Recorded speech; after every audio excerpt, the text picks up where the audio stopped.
আপনারা দেখতে পাচ্ছেন এখন আমি অবস্থান করছি সিলেটের জিন্দা বাজারে।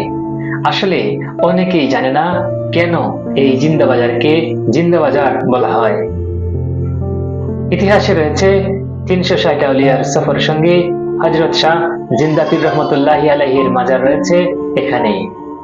তার নামের সাথে মিল রেখে এই বাজার নামকরণ করা হয়েছে জিন্দা বাজার। জিন্দা পীর রহমতুল্লাহি আলাইহির মাজার আমরা আপনাদেরকে দেখানোর চেষ্টা করব। দেখতে পাচ্ছেন অনেক দূর থেকে জিন্দা পীর রহমতুল্লাহি আলাইহির মাজার চোখে ভেসে উঠল। একদম রাস্তার নিকটেই রয়েছে জিন্দা পীর রহমতুল্লাহি আলাইহির মাজার।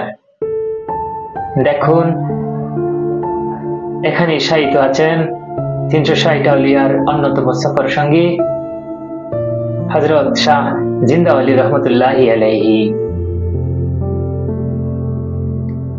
সিলেটের জিন্দা বাজারকে সিলেট শহরের প্রাণকেন্দ্র বলা হয়ে থাকে।